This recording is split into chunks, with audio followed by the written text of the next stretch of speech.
There is a school enrollment ledger sitting in the Georgian National Archive in Tbilisi, column after column of handwritten entries, ink gone brown at the edges, dating to 1888, and in it, a 10-year-old boy named Josip Jugashvili is listed under the ethnic category Kartuli, Georgian, the son of a cobbler from the town of Gori.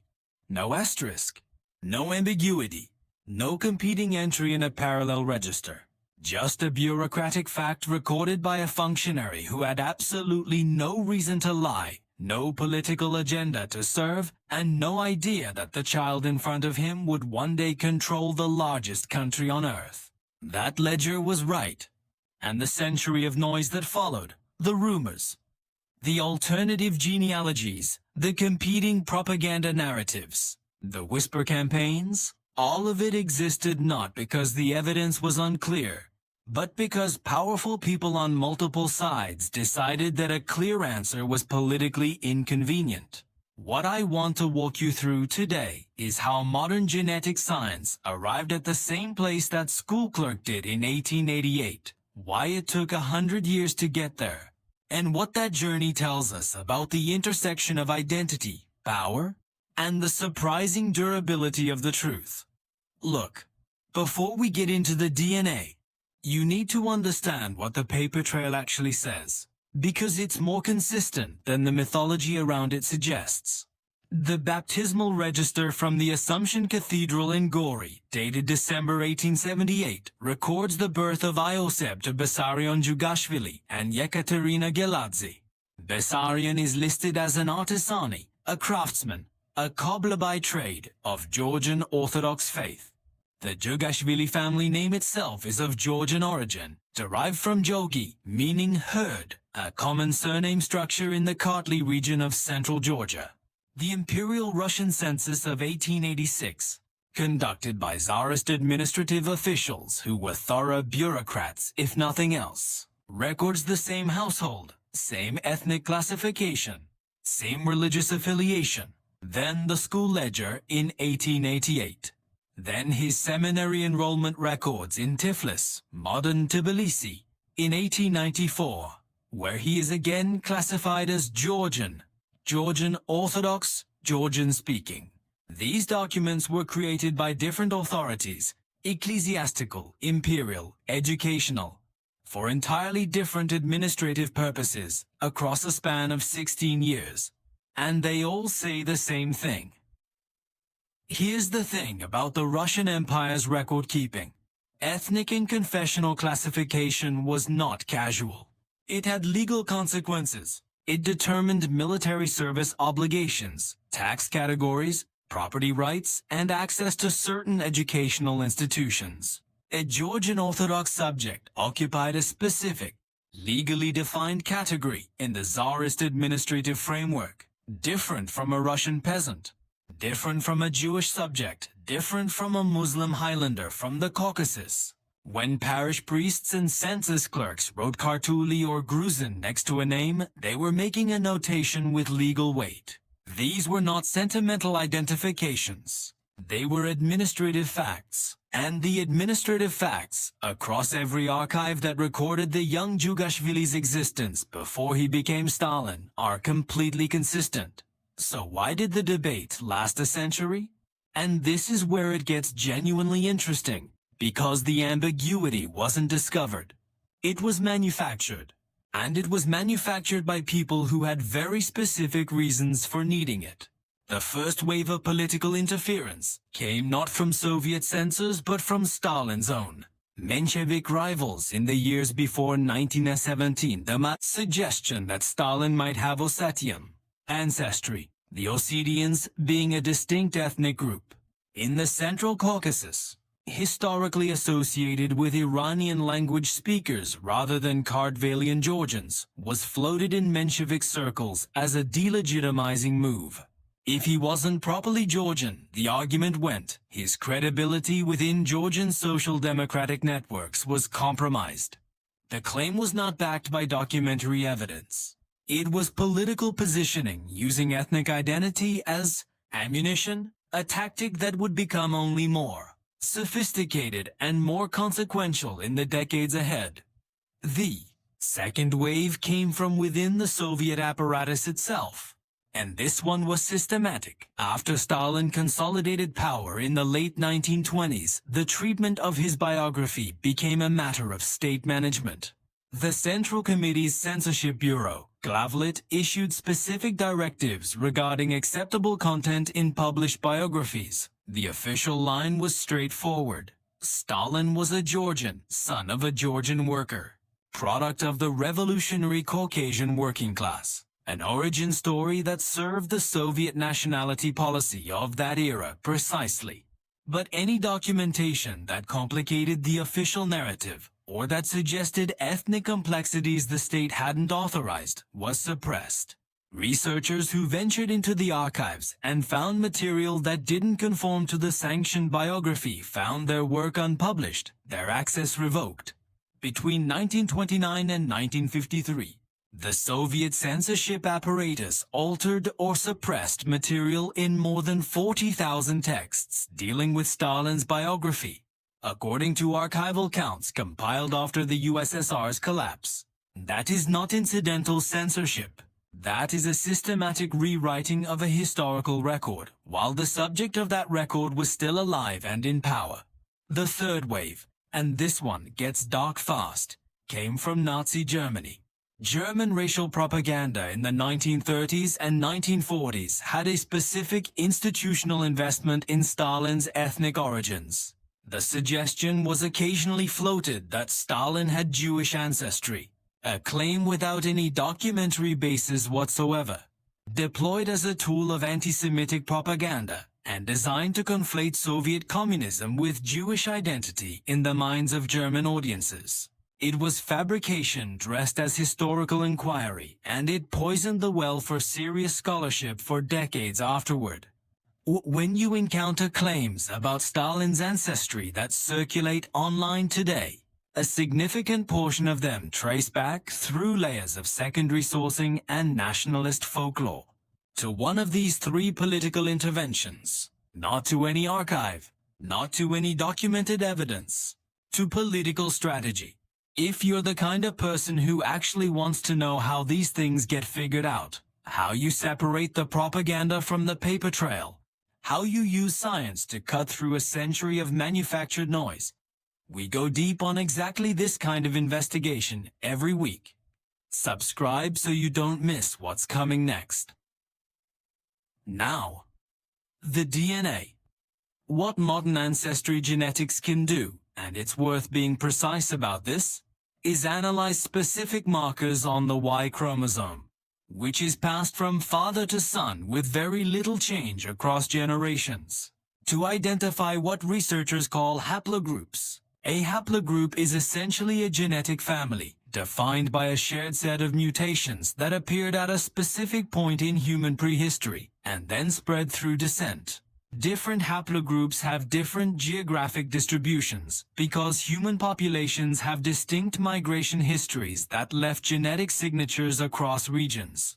When a research team determines that a living person belongs to haplogroup G2A1, for instance, that tells them something real about the paternal line of ancestry, not just the immediate father, but the deep ancestral geography going back thousands of years. In 2019, a research group led by geneticist Oleg Beronsky published findings based on DNA samples obtained from documented male line descendants of the Jugashvili family through collateral lineages, cousins, and more distant relations whose patrilineal descent from the Jugashvili line was confirmed through genealogical records. No direct sample from Stalin himself exists, and the methodology accounts for that gap directly.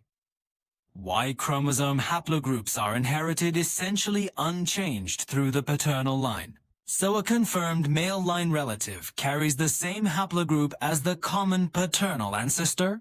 What the Beronsky group found was haplogroup G2A1, specifically a subclade, GP16, that shows a highly concentrated distribution in the Caucasus region, and most densely in the Kartli and Kakheti regions of eastern Georgia. Here's what 93% means in this context, and that number comes from clustering. Hundreds of genetic markers across thousands of regional population samples, not from guesswork. When the team ran the haplogroup frequency data against documented population databases from across the Caucasus, Anatolia, the Iranian Plateau, and the broader region, the probability that the Yugashvili paternal line originated in the Georgian highland populations of Kartli came out at 93%. The remaining 7% sits across other Caucasian highland populations, South Ossetian, Armenian, and some northeastern Anatolian groups, all of whom share portions of the same deep ancestral genetic substrate because of ancient migration patterns and geographic proximity. That 7% does not indicate ambiguity in the sense of competing origins. It reflects the genuine genetic continuity between highland Caucasian populations that shared the same river valleys and mountain passes for millennia before modern ethnic categories existed. What it does not show, at any statistically significant level, is any genetic signature associated with Eastern Slavic, Ashkenazi Jewish, or Iranic steppe populations. The haplogroup evidence is consistent with what the school ledger said in 1888, Kartvelian Georgian, Caucasian Highland origin, and then there's the ancient DNA layer, which I find genuinely remarkable. Haplogroup G2A has shown up in archaeological samples from Bronze Age and Chalcolithic burials in the South Caucasus region, sites within approximately 150 kilometers of Gori, the town where Bessarion Jugashvili worked as a cobbler.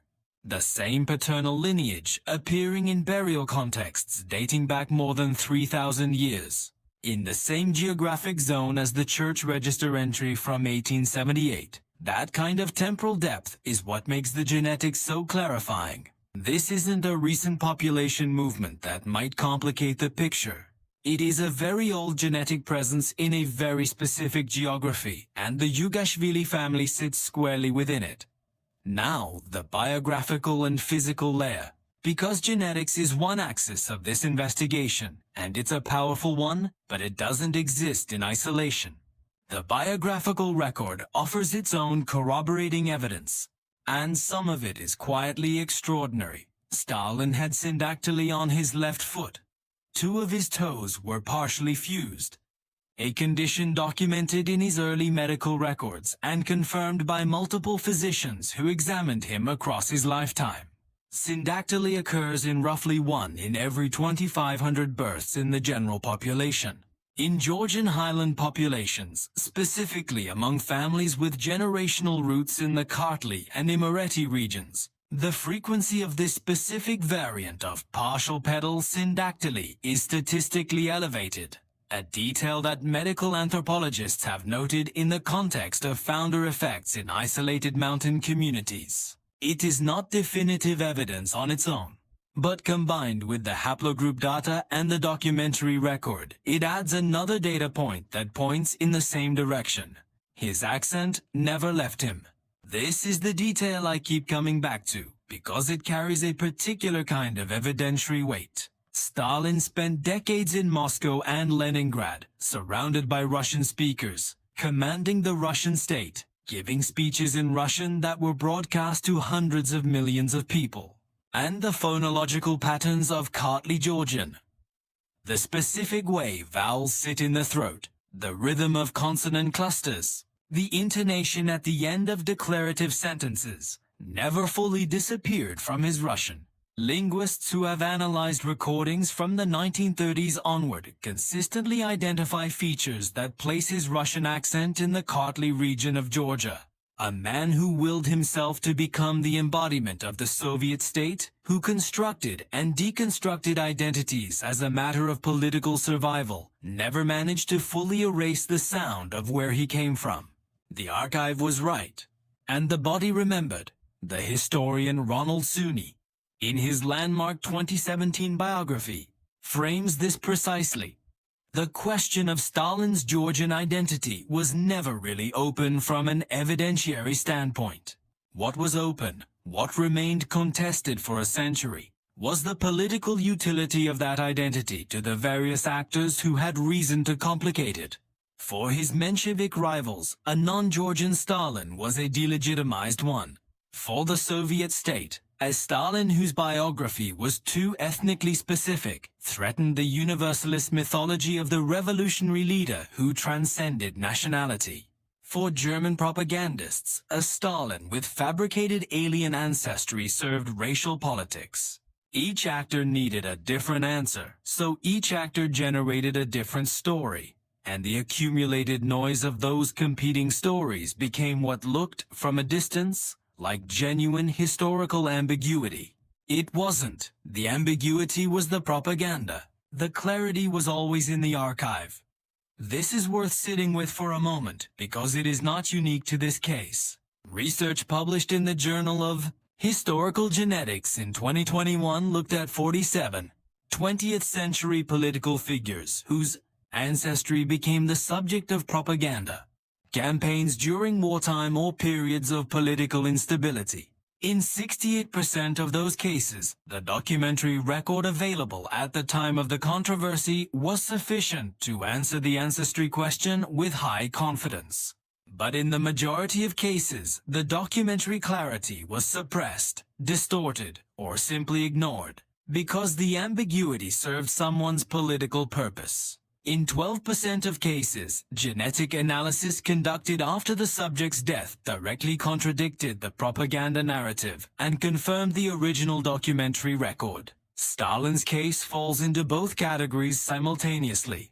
The records were clear, the genetics confirmed the records, and the century of noise in between was not history.